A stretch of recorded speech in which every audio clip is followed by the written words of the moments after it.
Greetings, everyone.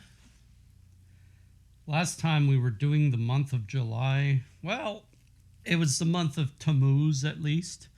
And now we're going into Ab 1, or Ab, the month of Ab. So I'll just get into it. Now, I finished probably a couple paragraphs before I should have last time. So I'll read them and then what I should be reading this time. Sunday, July 31st, 29 AD. When he and his companions were returning to Nazareth, the Blessed Virgin went out to meet her son. But when she saw that he was not alone, she paused at a distance and went back without saluting him. I wondered at her self-denial. Jesus taught at the school of Nazareth, the holy women being present. Tuesday. The next day, when Jesus taught in the synagogue before a large audience, the holy women were not present. He was attended by 5 disciples and about 20 of the young Nazarenes, companions of his boyhood. His hearers murmured at his teaching. They whispered among themselves that he would now perhaps take possession of the place of baptism that John had abandoned, and there baptizing give himself out for one like unto John. But they continued, he was very different from John. John had dwelt in the desert preparing for his mission, but this Jesus they knew well, and they declared that they would not allow him to deceive them. So this is where the reading should have started. Thursday, this is Ab 6, August 4th, 29 AD. Jesus left Nazareth to go to Bethsaida, where he aimed at rousing some of the people by his teaching. The Blessed Virgin and his followers remained behind. During his stay in Nazareth, Jesus had stopped with his friends in his mother's house. But so much discontent and murmuring arose in the little town on his account that he resolved to go to Bethsaida for a while and return to Nazareth at some future time. He was accompanied by Amandor, the son of Veronica, a son of one of the 3 widowed relatives of Jesus, whose name sounds like Sirach, and one of Peter's relatives known later as one of his disciples. Friday. At Bethsaida, Jesus taught very forcibly in the synagogue on the Sabbath. He told his hearers that they should now enter into themselves, repair to the baptism of John, and purify themselves by penance. Otherwise, a time would come when they would cry, "Woe, woe!" There were many people in the synagogue, but none of the future apostles, excepting, I think, Philip. The others, belonging to Bethsaida and the country around, were celebrating the Sabbath elsewhere. They were in a house near the fishery in the neighborhood of Capernaum. During the preaching of Jesus, I prayed that the people would go to the baptism of John and be truly converted. Thereupon I had a vision in which I saw that John was the preparer who washed from the people their rawness, their coarseness.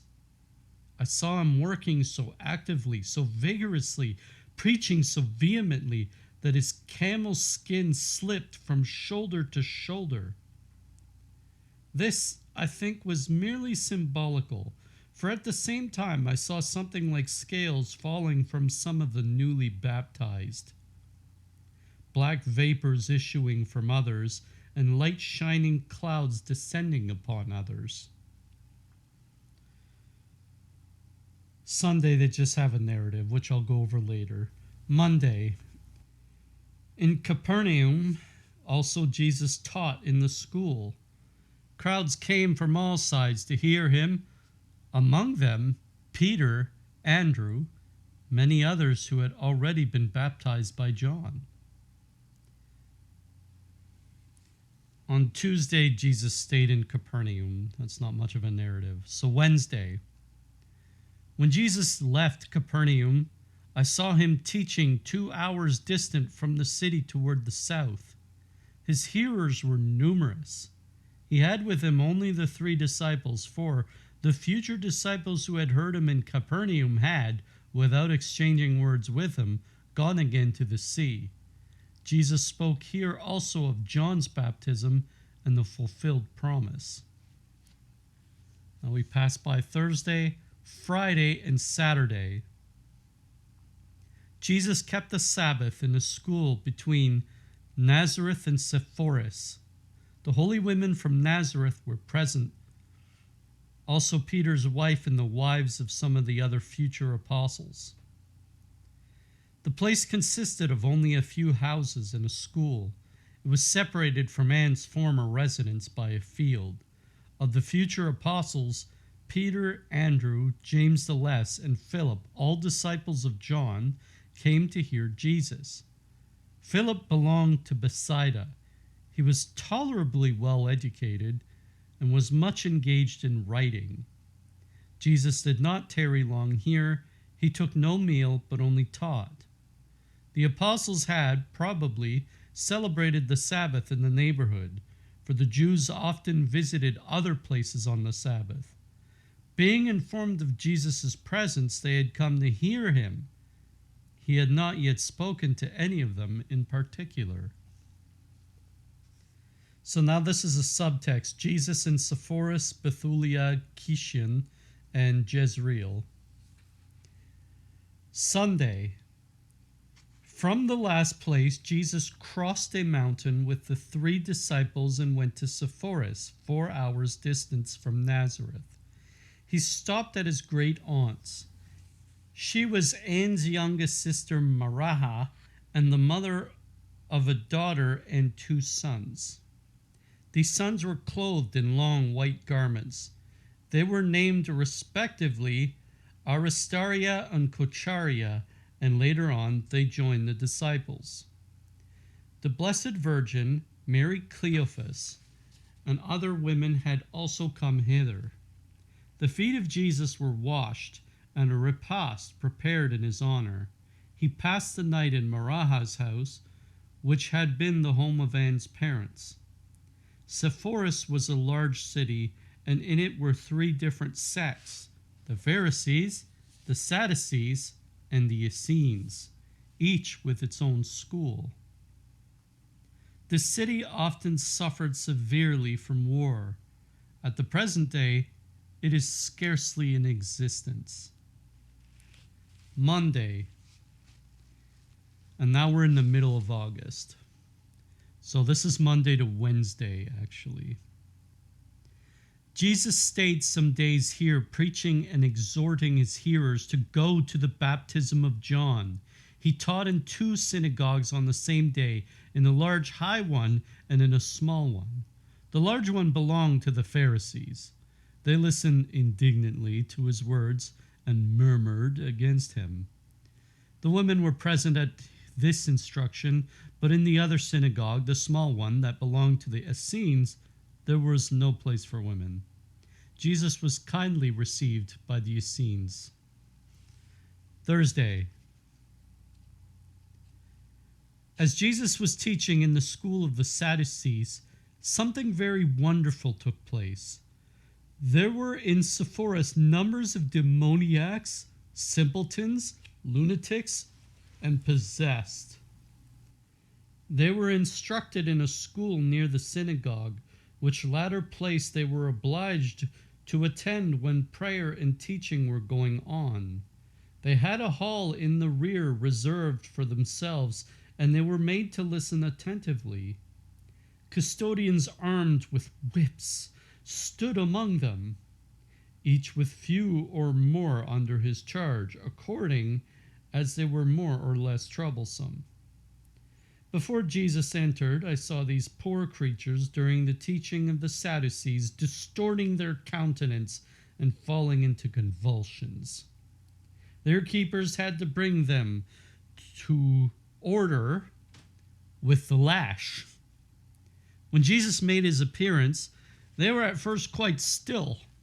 But after a little while, one began and then another to cry out, "This is Jesus of Nazareth, born of Bethlehem, and visited by wise men from the east. His mother is now with Mariah. He is preaching new doctrine, which we must not tolerate." And so they went on recounting aloud the whole life of Jesus and all that had happened to him up to the present time. Now this one began, then that one took it up. The lashes of the custodians availed not.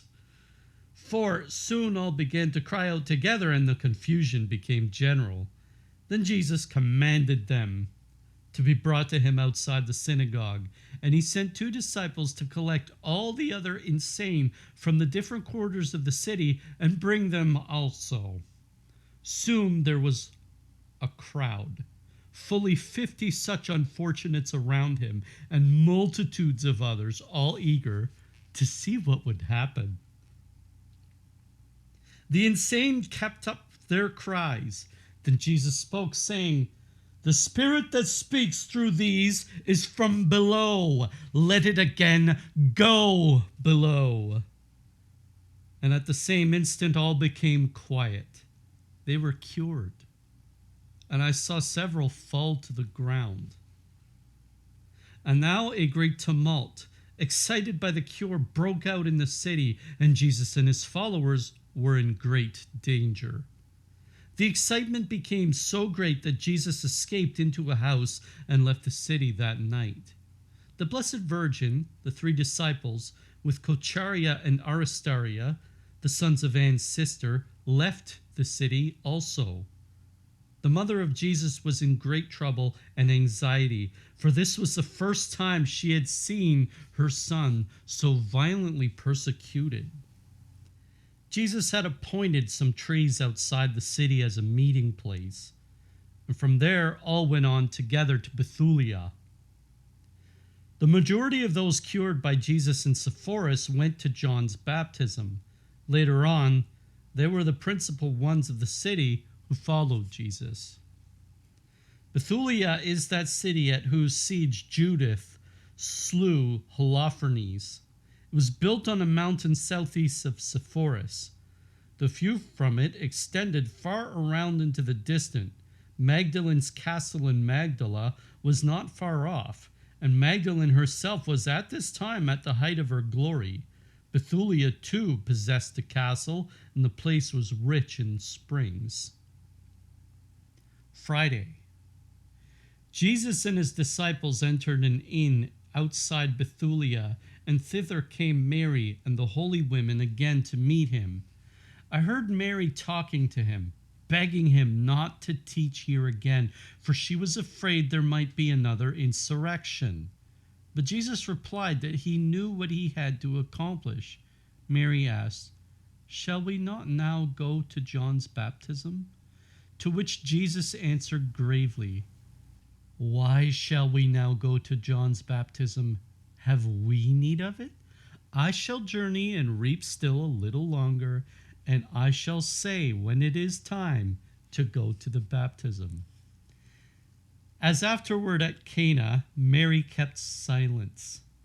I have seen that the holy women received baptism not till after Pentecost, and then in the pool of Bethesda. The holy women went on into the city. Saturday. Jesus taught on the Sabbath in the synagogue, and many from the country around came to hear him. Here in Bethulia also I saw numbers of insane and possessed on the high road outside the city, and here and there on the streets through which Jesus passed. They were quieted and freed from their paroxysms. The people said among themselves, "This man must possess the power like unto that of the ancient prophets, since these unfortunates grow calm in his appearance." They felt benefited by his presence, even though apparently he did nothing special for them. And so they sought him in the inn to thank him. He taught and exhorted to John's baptism, and spoke with as much vehemence as did John himself. Sunday. The people of Bethulia gave to Jesus and his followers a most honorable reception. They would not allow him to put up at the inn outside the city, but strove among themselves as to who should have the honor of entertaining him in their houses. They that had not Jesus at least wanted one of the 5 disciples who were with him, but they, the disciples, would not leave their master. At last Jesus promised to make the inn and the houses of the good people his headquarters alternately. Their great enthusiasm and love for him were not altogether disinterested, and Jesus charged them with it during his instruction in the synagogue. They had a secondary design.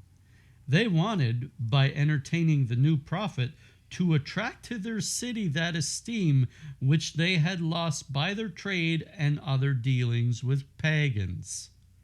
They were also destitute of a pure love of truth. Monday. When Jesus left Bethulia, I saw him in a valley teaching under the trees. Besides the 5 disciples, there were now about 20 others following him. The holy women had already returned to Nazareth. Jesus had left Bethulia because he was so much besieged by the people. Numbers of sick and possessed from the country around had gathered in the city, hoping to be cured, but Jesus did not as yet wish to heal so openly. Tuesday, and now we're nearing the last week of August. So this is Tuesday and Wednesday. We're on the eve of the last week. As he journeyed away from Bethulia, he left the Sea of Galilee behind. The place in which he next taught was an old place of instruction formerly used by the Essenes or prophets, and consisted of an elevated grassy mound, surrounded by little parapets against which the audience could rest comfortably. There were about 30 people around Jesus in this place. That evening I saw him with his followers arrive at the little village with its synagogue, a small place in the valley of Zebulun, consisting of a number of villas, about 1 hour's distance from Nazareth, whence, not long before he had set out to go to Sepphoris. The inhabitants received him with every mark of kindness. They conducted him to a large house in front of which was a courtyard, washed his feet, as also those of his disciples, cleaned and brushed his traveling garments, and prepared for him and his followers a repast. Jesus taught here in the synagogue. The holy women were in Nazareth. Thursday. Next day he went on about 2 miles further on toward the Levitical city Kishion, a small place southeast of Nazareth near Mount Tabor. He was followed by about 7 possessed, who still more plainly than those of Sepphoris proclaimed his mission and history. Aged priests and youths in long white garments came forth from the city to meet him, and some of his followers had already gone before him into the city. Jesus did not free the possessed here. They were confined in a house by the priests that they might not create disorder, but he freed them later after his baptism. He was quite well received and entertained in this place, but when he proposed to teach, they questioned him. What call had he? What mission? Was he merely Joseph and Mary's son? Jesus answered evasively that he who had sent him and to whom he belonged would make all that known at his baptism. He taught many other things on this point, and also of the baptism of John. His instructions were given on a hill in the center of the place where, as at Thebes, a stand had been prepared for the purpose, not exactly in the open air, but under a rush-covered tent or shed. Friday. Jesus went from here through the pastoral region where later, after the second Passover, he healed a leper. He taught in the little different villages around. But for the Sabbath he went with his companions to Jezreel, a scattered place, the houses which were built in groups, being separated from one another by ruins, towers, and gardens.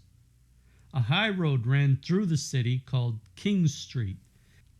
Jesus had with him only 3 of his companions, several having gone on before. Jezreel was the home of strict observers of the Jewish law. They were not Essenes, however, but Nazarites. They made vows for a time, longer or shorter, and practiced various kinds of mortification. They had a large institution comprising different sections. The unmarried men occupied one part exclusively, the unmarried women another. The married also made vows of continency for a certain period, during which the husbands lived in a house next to that of the unmarried men, while the wives retired to that of the single women. They were all clothed in gray and white. Their superior wore a long gray garment edged with fringe and little white ornaments like fruit, and bound by a gray girdle on which were inscribed white letters. Around one arm was a band of coarse gray and white woven fabric as thick as a twisted napkin, one end of which, ornamented with tufted fringe, hung down a little. He wore a collar or little mantle almost like that of Arcos the Essene, excepting that it was gray and open behind instead of in front.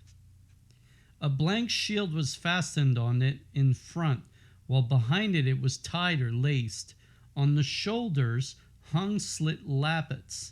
All wore black shining puffed caps, with some words stamped on the front. 3 bands met on top, forming a ball which, like the rim, was white and gray. The Nazarites had long, thick, curly hair and beards. I tried to think which of the apostles looked like them, and at last I remembered that it was Paul. His hair and garments, when he persecuted the Christians, were in the style of the Nazarites. I saw him afterward also with the Nazarites, for he was one of them. They used to let their hair grow until their vow was accomplished, when they cut it off and burned it in sacrifice.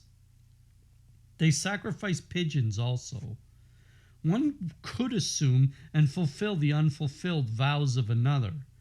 Jesus celebrated the Sabbath with them. Jezreel is separated from Nazareth by a mountain range. Not far from it is a well near which Saul once encamped with his army. And that is the end of the reading. The next day will be the end of August, Saturday, August 27th, so we're before then. And it's not yet done the month of Ab. All right, so a lot happened here, so I have a lot of notes. So first of all, the narrative. 1.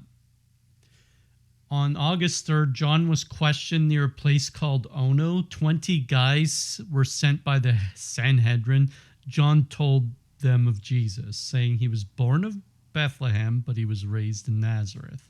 Now remember, this was one of their hang-ups in John 8 or John 7, one of the two specifically, that no prophet is to come from Galilee. Well, anyways, next, his three early disciples were Veronica or Seraphia's son Amandor, an Essene youth named Eustachius, and the son of a widow, Leah, who had the father of Sirach or whatever, and he was named Kaliah. So that's Amandor, Eustachius, and Kaliah. Now remember, Jesus had the inner 12 and the outer 70. Keep this in mind. Next, he was going counterclockwise around the Sea of Galilee in early to mid-August before going northward. So this is where he went before he went to Nazareth. And apparently Bethulia was some kind of bathing resort or vacation spot because of all of its... So that's that. The rest of them, again, only said what happened in the text. So that's why I didn't read them. Now, if you notice, the maps I've been posting here have featured his ministry, but the problem is they're a little faded and you might not see that well. So maybe I should mark them up. But anyways, why I said the first two readings should have been on the previous one is because the maps, they changed the maps according to the ministry, and I probably should have isolated these by the maps rather than by month. Oh well, it's done now.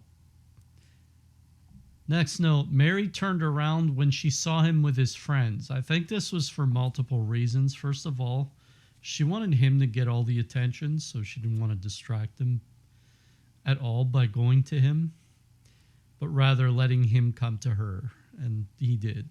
Second of all, her role is of supreme importance, so she was always careful with following her own will in fear that it might not be the will of God. So obviously she yielded to him and everything. Next. I remember a few readings ago, the people of Nazareth liked Jesus as a growing child, and the other parents held him as a standard for their own children.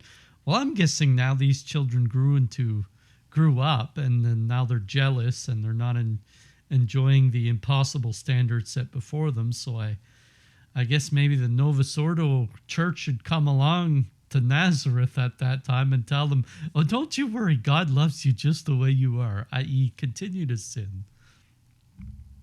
Next note, it asks, and I'm being facetious, obviously, so anyways, next note. It said he aimed at rousing the people of Bethsaida. He's out there starting fires, spiritual fires. I'll talk about that later. Next, he says, now, and later I mean at the end of this video. He says that, anyways, this is the note. He says that now is the time for penance because you'll soon be crying, whoa, whoa. Whoa, whoa. Well, I do believe that this goes for our time as well. We will soon be crying, whoa. So now is the time for penance, not tomorrow, not when you start to see things going south, right now. Reminds me, of course, of Revelation 9 and 11, where you hear of the three woes, which I have a lot to say about that, but I'm not going to end the eschatology here. I want to make my own, I want to make a dedicated video for my eschatology, but that'll be a long project. And anyways, a motive here is that Jesus kept sending people to the baptism of John. It's a kind of thing in apologetics, which I feel often meanders or gets hung up on irrelevant points. The two main questions everyone who is discerning truth should be asking is, who is God? And how is worship to him most perfected? Now, how do you love God? Who is God? How do you love him? Now, I try to give what the church teaches on these things. So I point to the teachings of the church. Then I point to the teachings of specific mystics and other people, the church fathers, and they're both good. Or the doctors of the faith. They're all good. This is where I love mystical city of God. And there's some people that study the Summa Theologia, and that's good. I study the mystical city of God for this reason. Mary of Agreda teaches the Blessed Virgin's perfection, which works wonders in our catechesis. But people don't ask about the mysticism or virtue of perfection. Instead, it's like the Orthodox Church. They get hung up on whether Jesus can be 100% man and 100% God. These are useless metaphysical details that aren't worth splitting a religion 2/3 from 1/3 to get hung up on. Like the damage caused by the 1053 schism was a matter of something beyond human comprehension that they couldn't agree on the words to describe it. Ascension is about rising above human comprehension. Now, unfortunately, the Orthodox, mystically speaking, have nothing on the Catholic Church, which should tell them everything, but it seems to tell them nothing. We have all of these saints and mystics who are accurate and holy, but Apparently, they're still being taught error, while the Orthodox have split up into every country they're in. So now you don't have the Orthodox, you have the Greek Orthodox, the Russian Orthodox, etc. Which means they can't even get together themselves. But that's on them to figure out. But anyways, apparently there's a woman that just died recently. Bethulia was her name. She was a proclaimed prophet, but, well, I can assure you this. A lot of what she says is wise. It's very inspired. But I'm not sure she was a prophet. This is something I shelve, right? I'm not going to say she was or was not. But she predicted, this is one of her main predictions, that if the Eastern Orthodox and the Catholic Church celebrated Easter together, that they would work towards their reunification. So we'll see what happens there. Anyways, so my original point with this was, if what you go to makes the saints, and we've made many as Catholics, that this fig tree is full of fruit, so to speak, do not worry about possible theological errors. It made saints, and if you're not a saint, then you can only stand to profit from it, even if in the end it has an error or two, which it may not actually have. Next, one of the last times we heard reference to St. Anne's older sister Sobe, and now we meet again her younger sister Maraha. Next, the sect of the Sadducees, as far as I remember it, seem to have many struggles that Mormonism has. Now, we only hear about the Sadducees, I think, once. Well, in multiple Gospels, of course, but once, when they questioned Jesus about the resurrection, and they posed to him well, if a man marries a woman and he dies, and then his brother marries her and he dies, who gets her in heaven? And so that by this example alone, you can tell that they have struggle with the abstracts, with heaven, with the concept of a reality beyond this reality. And even the Mormons have it, the Jesuits have it, a lot of people have it. The Protestants can have it. Some of them are spiritual, but most of them aren't. That's why they love the Bible, because everything is written down, and that is meant to them to be clarity. So when something is too abstract, they have to somehow work theological alchemy until it becomes material, rather than contemplating it and spiritualizing themselves. So it gravitates everything into the realm of the flesh, but they don't allow themselves to be uplifted into the realm of the spirit. In the end, it's the opposite of the dream of alchemy, that instead of turning rock into gold, they're turning gold into rock. They're ruining the Bible rather than using it to enlighten them. Now notice how the Sadducees struggled with all the demoniacs here. It's probably because they just thought they were insane. We have this problem in our time. And they said, the exorcists have actually said that the psychologists and therapists, psychiatry, is starting to actually acknowledge demonic possession, which is, to me, very interesting. So here's a real anecdote. Exorcists have actually gone and done their rites in insane asylums, and many of the patients in these places were actually becoming sane. It is true. Many people deemed insane were probably just possessed. But if you have a Sadducee mentality or a Jesuit mentality, you won't be able to tell the difference. Although exorcists are really good at telling the difference. Usually they bait the demon to manifest through holy water or holy salts or something like that. Or they tell them to say the Hail Mary or whatnot. Demons don't like to get outed. That's because it attracts attention. If it attracts attention, an exorcist just put themselves on the radar, the exorcist will go right after them, right? They don't want to put themselves on the radar. They don't want to ping. So they love the Jesuits, the Sadducees, who don't ping at all, who just think they're insane. Next note, Essenes and Nazarenes are pretty hardcore, but we have Catholic orders specifically for the extremely dedicated, and these monastic individuals have given great scholarly benefit to mankind. It saddens me that this is dying out in favor of scholars working for cash, working to make a life for themselves, working as a trade. And to me, this is where trade has to be differentiated. Trade is a low thing. Everyone should have a trade, but trade should be like farming or carpentry. It should not be science. It should not be any scholarly affair. These are not trades. Otherwise, you become a slave to the dollar. And what I say here is working for cash rather than working for the glory of God. And it also explains why in our times we are so spiritually impoverished, why vice is reigning right now, why scientism has nothing to do with science. Next note.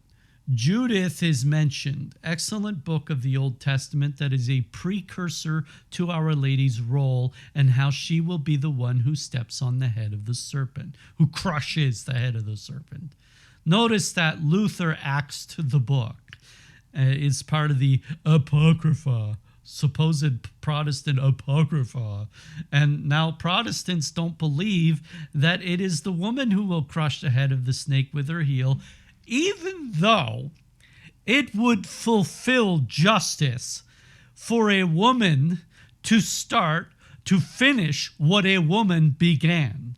Since our fall began with the woman conceding to the snake, our fall will end when a woman crushes its head.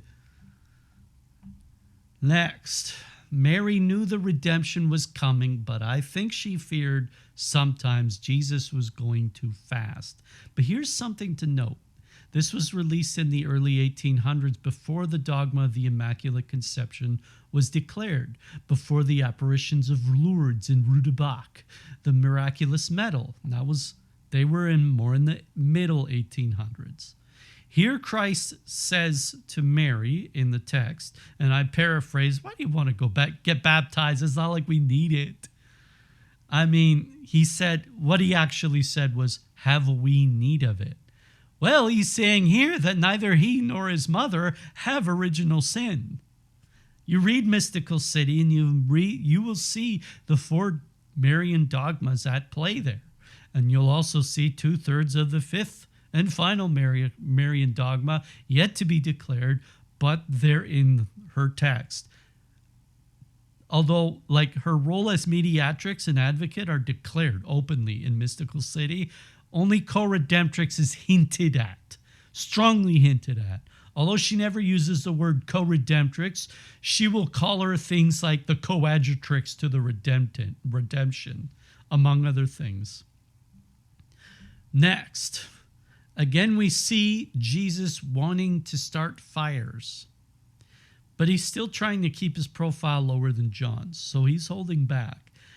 I think, honestly, he held back his entire ministry so that he could set the Passover up as the great event. He died at the perfect time, at the perfect place. He did so on purpose. He had to hold back his ministry for that purpose. So he did what he could get away with it without attracting too much attention or being killed until he unleashed at Jerusalem at the Pharisees and Sadducees and at the Sanhedrin and ticked them off so much they wanted to kill him. Next, Levitical cities are special cities that, since the tribe of Levi was given no land, that they had some cities to home base in. So they were given 48 cities for them to spread out in each tribe's territory. You can read about this in Numbers 35, verses 1 to 8. Last note, the important one. So they're all important, but I mean, this one is the one I geared towards. Starting spiritual fires. It's like starting a real fire. First, you need an igniter. And then, secondly, you need what is flammable. And this applies spiritually as well. The reason why false prophets keep rising up is because they are what ignites what is flammable. But what makes people flammable is the loss of faith. This is why God continues to tell us not to fall into idolatry, not to fall away. And we get the book of Nehemiah. They read the law in public. They refresh the law.